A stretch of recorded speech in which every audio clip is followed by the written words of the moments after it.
Hi loves, Pandora here. So I'm doing this without the kids this time because I wanted to make this a chatty haul and unboxing, and I've got a big pile of books here that I want to talk to you about that I've read. So I'll be talking about those in this video, and I bought myself some goodies from Alchemy, so I wanted to unbox those for you. I've already opened the box so that I don't have the same shenanigans with the box cutter as last time.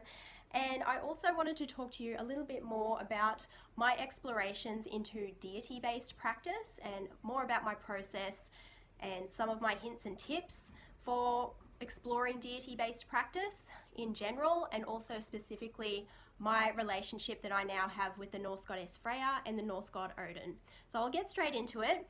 I have been interested in working with the Norse goddess Freya for a while now. I didn't actually start until Aussie spring of last year, so around September or so of last year she came through for me.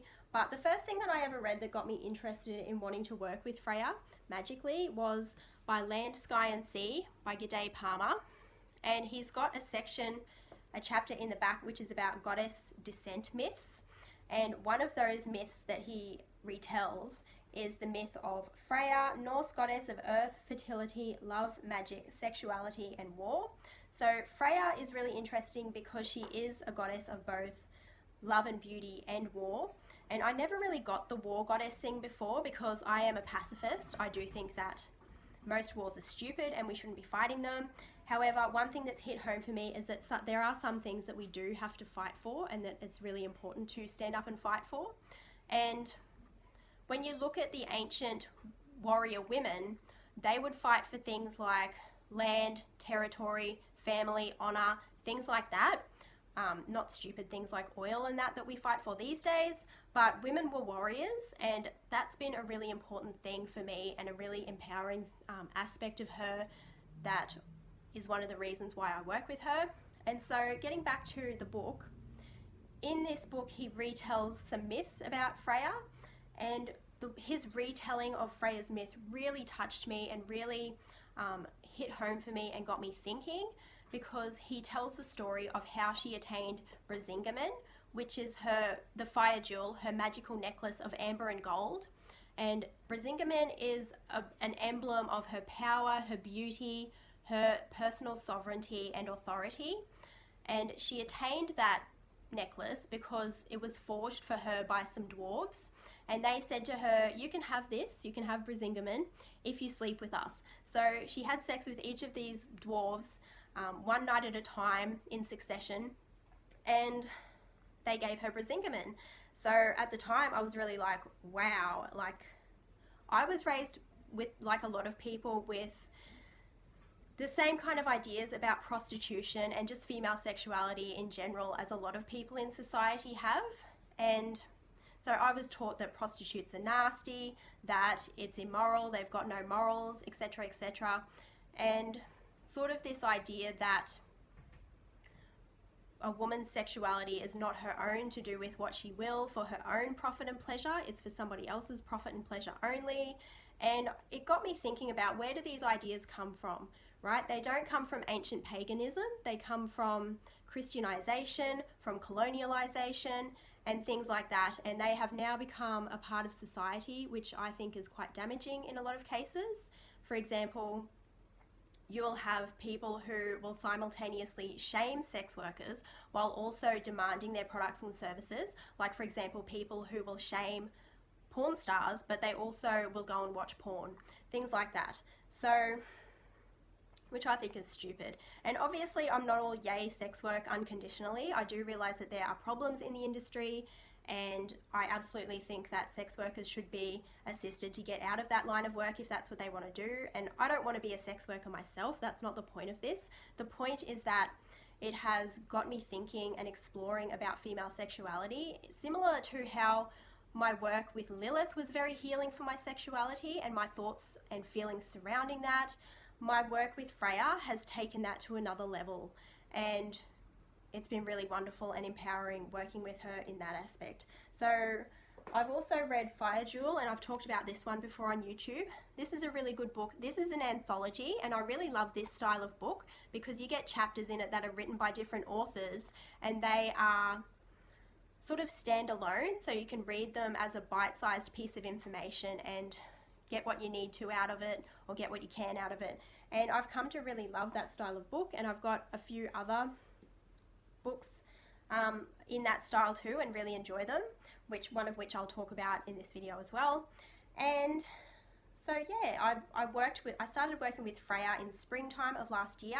I had been doing some intense shadow work with Lilith, and coming out of that period of shadow work and into the springtime here in Australia, it felt right to start working with a different deity who brought that joy and lightness and that kind of thing, and love, and all of that good stuff that Freya represents. So it really felt right to start working with her, and so I got really active in my practice around that time, and I planted a garden for her and harvested some flowers. And I also looked into getting a representation of Freya to put on my altar or in my space. And there's a really beautiful statue of Freya which you can get from the Witch's Moon and a few other places, but I sort of felt like I didn't want any more statuary. I already have a lot of statuary, so I didn't feel called to get any statuary. I actually felt called to get a two-dimensional art piece representing Freya. So I had a look on Etsy, had a look at different art pieces depicting Freya, and couldn't really find anything that was quite right. I sort of had some elements that I wanted incorporated in a representation of Freya, and I had the brilliant idea of getting in touch with Erin Duncan, who is a fantastic artist who lives in Cairns. She's friends with Avalon, which is how I found her, and I really love Erin's art. There's something about it that really speaks to me on a soul level. It's really quite soft and whimsical. She uses watercolors a lot, and I'm trying to describe it, but you'll see what I mean when you see the piece that I bought from her. And I commissioned this art piece, so I told her about the elements that I wanted incorporated in a picture of Freya. So I wanted her to be holding a shield or sword, or spear rather, and she's holding a spear. And I wanted boars and cats, which are animals that are associated with her. I wanted her to have braids in her hair. I wanted her to be wearing brasingamen, and I wanted her to be really sexual and beautiful, as well as powerful and authoritative. And I asked Erin to put a headdress on her, but I forgot to ask her to include flowers in the piece. So how brilliant is it that she is wearing a floral headpiece? I think that is just perfect. And that came about by fluke, because I forgot to tell Erin that I wanted flowers in the piece. And this piece is just absolutely beautiful. It's absolutely magic to me. It is perfect and exceeds my expectations, and I just really love it. And I would really recommend Erin's work if you are at all interested in getting an art piece commissioned, especially if it is a goddess art piece. I would really highly recommend that. And so I put it in this gold frame, which I painted gold, and I'm also wanting to put some amber colored rhinestones on it as a nod to brasingamen, so I will be doing that eventually. And this piece, I love it. It takes pride of place in my home, in either on my altar or in one of my spaces, like in this cabinet that I have here that I keep my tarot cards in, and a lot of crystals. So this piece is really wonderful to me, and I love it. And Erin told me about how she loved the process of creating this art piece for me. She set up an altar for Freya. She burned incenses and made offerings to Freya at the altar and listened to chants dedicated to Freya. So I think that that's absolutely beautiful, and I really love it. So yes, I have worked with Freya for quite a while now. She's somewhat moved to the background for me now, and Lilith has come forward again, which is interesting. But another thing that has come about is that I'm now also working with the Norse god Odin, which again, I've been interested in him for a while, and something recently was the catalyst for me beginning to work with him, and that was that I joined Avalon's Patreon coven, and she led us through a path working, like a few workings really. I won't talk too much about it because it is paid content that Avalon is providing and charging for, and that I have paid for, and that other patrons of hers have paid for. So out of respect for that, I won't go into too much detail, but she led us through some path workings, and other workings with Odin. And one of the path workings was exploring who is Odin, and she talked a lot about how he is the god of wisdom, and that he attained that wisdom through sacrifice. He hung upside down on the world tree Yggdrasil. He lost an eye, and he brought forth all of the wisdom of the runes. So a lot of his significance is that sacrifice in order to gain wisdom. And so one pathworking she led us through is that she asked us to ask ourselves, who is Odin, and to get a mental image of him. And she said that that mental image may or may not be from pop culture. And so when I did this meditation, one image came through, and that was of him. It was very pop culture based, and it was him in, you know, a nice suit and looking very flash and fancy like he does in the Marvel movies, very much so. And then another image came through for me, and that was of him as a younger god, and he had black hair and he still had both of his eyes. And I was like, well, that's interesting, what's that about? So I journaled about it and thought about it and explored it, and the thing that came forth for me is that sometimes you have to respect that space that you are in before the gaining of wisdom. Sometimes we haven't had those life experiences that bring about wisdom. Sometimes we are not wise just because we're not wise. We're still young and stupid or whatever. And we can't be always looking back at the past and regretting all of our mistakes. And we need to move forward with what we have. And if we have gained wisdom, to take that wisdom moving forward. Hindsight is 50-50, like 20/20 rather. You can't look back and change anything. You can only take that wisdom that you've gained and move forward. And so working with Odin has helped me to do that to a large extent. And so I've got my picture of Freya, which is beautiful, and I did buy a picture of Odin from Elder Crow from Earthly Alchemy. And this one it's just a print. It's an altar card that he printed, and there he is.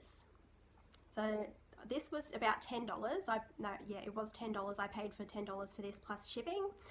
And so he's got grey hair there, and he's missing an eye, and there's a rune there. So that is absolutely beautiful to me. It will take pride of place next to my representation of Freya. I'll probably frame it as well. And I love it. I'm going to set up, because one thing I wanted to do was set up an altar to Odin, but I didn't really have a representation of him. And so I will be setting that up with also some crow feathers and other things that represent Odin. And he is just absolutely a fantastic deity to work with. I really love him. He is the All-Father. Like, a lot of the feeling that I get from him is similar to the feeling that I got as a child worshipping the Christian God when I was being raised Christian. And because he's the All-Father, he is the king of all the gods. I can't really even quite put into words how I feel about Odin and what working with him has meant to me. And another book that I've read that helped, I haven't read a lot of material on Odin. I haven't read a book specifically about him. I've read a lot of blog posts and things like that. There was one Tumblr post which was really quite exhaustive, and I'll try to link that to that below if I can. And yes, I'm talking about a Tumblr post. Like, it was really good, really informative, a really good jumping off point with a lot of tips and hints for beginning to work with Odin, and that benefited me massively. But another thing that I've read is this book, To Fly by Night, The Craft of the Hedge Witch, and this is also an anthology which is written by different authors, and you've got standalone chapters. And the chapter on Odin, or that talks about Odin, is The Moon's Apprentice, a short exposition of Sidia, sorry if I'm mispronouncing that, Galdir and Troldemir in Scandinavia by Nikolai D. Matos Frisvold. And so in this chapter, the author talks about Odin and his significance, and it talks a lot about the gender issues surrounding Odin and the significance of that, because Odin, because he made this sacrifice, and he was a worker of Sidia, sorry if I mispronounced that, the Norse magical craft, he was not a fully masculine male, and for the most part that was quite shamed in Norse culture. However, because Odin was the All-Father, he kind of was the exception to that rule, if that makes sense. So that was very interesting as well, and I loved reading that. I probably will read more books on Odin at some stage, but at the moment I'm I'm happy with what I know. And I'm not necessarily an advocate when you are working with deity of going out and buying every single book that you can get your hands on about a deity necessarily. Like, certainly that can be beneficial, but one thing that you could do is that you could look up books on mythology from the library and read a good book about mythology on the deity of your choice, and then go home and look them up on Tumblr, Pinterest, what have you, to get some rituals and some tips for beginning to work with that deity. And sometimes that's enough. Like, if you don't have the money to go out and buy a heap of books, then that's what you can do, absolutely. And so yeah, that's me talking about Freya and Odin. So I'll show you some other things that I got from Elder Crow now, because we all want to get into that. But he also gave me this Green Man altar card, which is beautiful. I love the Green Man as well. So I've got a couple of altar cards there, so that's beautiful. And I've got another Palo Santo stick, which is nice. You can never have too much Palo Santo, so thank you for that, Elder Crow. And Elder Crow is a really lovely person in the community. I really love supporting people like him. I really love it when, because like I got in contact with him because I couldn't get hold of some mandrake. I wanted some mandrake, and I said to him, is there any chance of you restocking your mandrake? And he said, oh, you know, it's getting really hard to source and it's getting really expensive.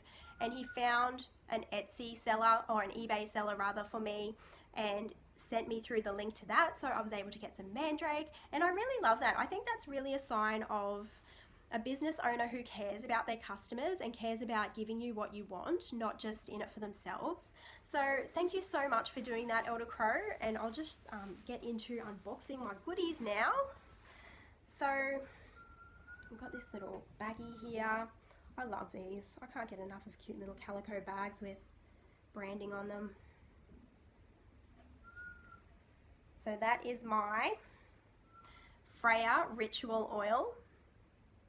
And it's too bad we don't have smell-o-vision, but I'll have a little bit of a sniff. Oh, that's nice. Get a little bit on there. Oh, that's beautiful. And I just want this all over me. Put them on my wrists. I've been using ritual oils a lot as perfume. The Summer Fae ritual oil that I bought from Juniper Moon, I've been using that as a perfume every day, so I'm hoping to be able to use this one as a perfume as well as to anoint candles and things like that. And so yes, I love it. A little bit smaller than I thought it would be, but that's okay. So there's that. And what else have I got here? It's all really nicely packaged in bubble wrap, so it's not gonna go anywhere.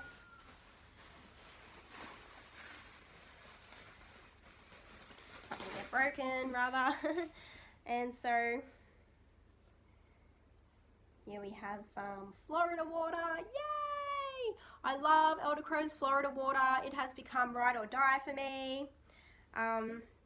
I've really gotten into hoodoo remedies lately, and I'll get into that later in the video as well. But I also got some Enchantress potion, so looking forward to using that.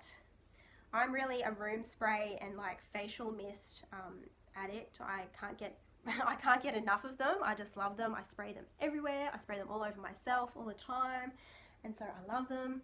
And so what else did I get? I got some, I think this is my candles. I bought some votive candles because I'm running low on the candle that I bought from Joey Morris, the votive candle. So these ones resonated for me. I'll just break the, yep. So I got Celestial Communication votive. I think these might be a soy blend. It's beautiful. And then I've got Dragon's Blood.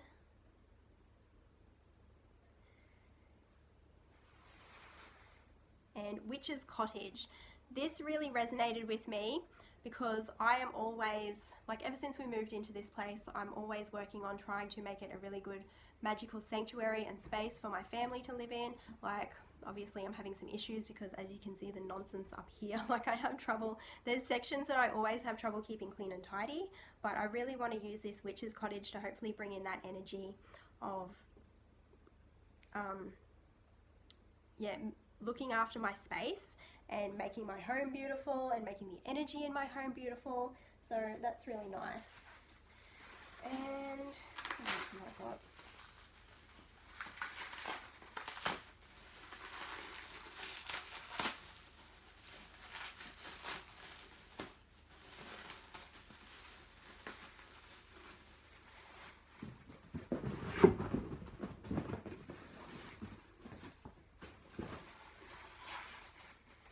So these are the apothecary herbs that I bought. So I've got some Damiana, and I'm not sure if I should tell you what I bought Damiana for. It's apparently good for your sex drive, so I won't go into too much detail about that. Sorry if that's too much information. But I was looking at a balm on belladonna and bones that contained Damiana, and that was sold out, so I thought, well, I might just buy some from Elder Crow, and like maybe I'll make a tea with it or an infused oil or do something with it. And I've got some, oh, there's more Damiana. And I've got blue cornflower. I don't even really know what this is for magically. It says here protection, healing, and psychic. I just love the look of it. I see it in incense blends and bath salts and different blends and things like that, and I just think it looks absolutely beautiful, so I just really wanted to get some. I just felt drawn to it, so there's that. And I also got some St. John's wort. And St. John's wort is good for depression, or mild depression rather. Like if you suffer from moderate to severe depression and you're having thoughts of self-harm and things like that, you absolutely should be under the care of a professional. But if you just get a bit of mild depression, St. John's wort can be good. So I thought that that would help me for next time I get into a depressive funk. And the thing with St. John's wort is that there's a few other medications that you can't take at the same time as it. So for a while I was taking antidepressants there, but I got off those because I sort of got to the point where I realized, you know what, I'm not really depressed about my life or my circumstances or anything like that. I've got that emotional instability that comes with borderline personality disorder, but as for actually being depressed, like, I'm not depressed. Even about Jonah having autism, like, it is what it is, and it's challenging, but he's great. Like, you saw him in my last unboxing video. He's a great kid. So I've got that now, and I feel better about having that and having that option of maybe having some St. John's wort tea the next time I get into a depressive funk, and not having to rely on pharmaceuticals, which absolutely have their place and sometimes are needed, but yes, I'm hoping to not have to go there. So I also bought this tote bag. I love it. You can never have too many tote bags. I always have these tote bags and they get ripped. So this has got this gorgeous artwork on it by Elder Crow, and I love his art and his illustration. I just think it's beautiful. So I will be rocking this tote. I'll probably take it to the beach and like take it everywhere, put stuff in it, put witchy stuff in it to get out and about. So I'm really looking forward to that, and I love it. So that's pretty cool. And yeah, so I've stocked up on some herbs, and I feel good about that because for a long time I sort of was just getting by with, I was a very minimalist with my herbs for a while there. I was getting by with what I could grow myself and what I could get pretty cheaply and readily available from health food shops and Chinese supermarkets and things like that. So I really didn't have very much in the way of herbs. But lately I've been feeling drawn towards bringing a few more things into my practice. So I feel good about that. So, and yeah. So the other thing that I bought, there's a bit of a story behind this, but I had been looking at some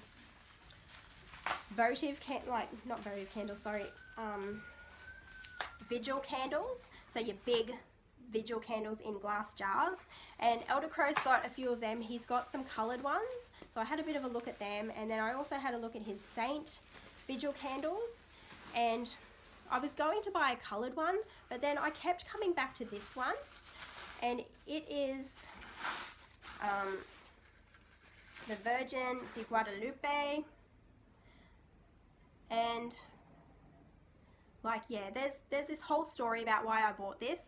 Part of it is that I've been looking at Kellyanne Maddox's altars and how she's got a lot of representations of Mother Mary on her altar, and I think she's actually got a candle with the Virgin de Guadalupe on it, and I think it's really beautiful. So also years ago I watched an episode of a tattoo reality TV show back in the day when I used to watch those a lot.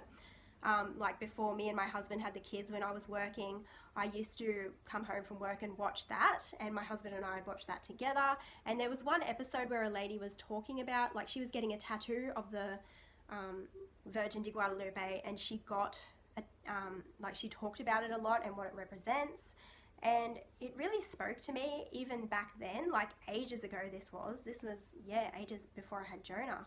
And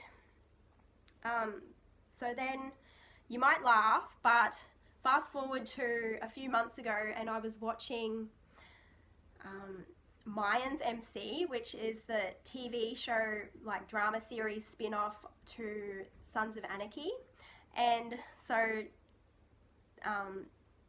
yeah, I was watching, this was my little bit of a vice, a little bit of my guilty pleasure, is that, you know, in the evening when the kids have gone to bed, I was watching Mayans MC. And the Mayans Motorcycle Club were based in California, or I think it might have been a fictional place in California, but they were of Mexican descent.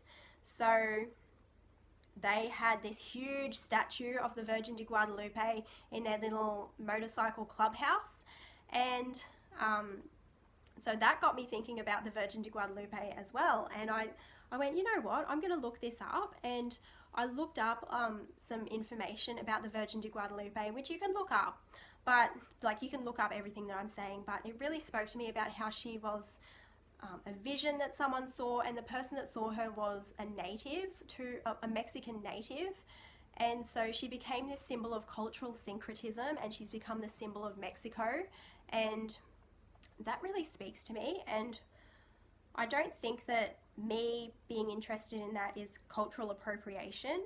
I think that it is cultural appreciation, because, you know, I'm not Mexican, obviously, but it's really significant to me. And like, I've spoken on this channel before about how I was raised Christian. I wasn't raised Catholic, I was raised Lutheran, but I always thought Catholicism was really interesting. I had an old school friend who I went to her first Holy Communion, and I loved it. And I said to my mum, oh, when's my first Holy Communion? And she was like, no, we don't do that, we're Lutheran. And I was just like, like, that's not fair. I was so disappointed.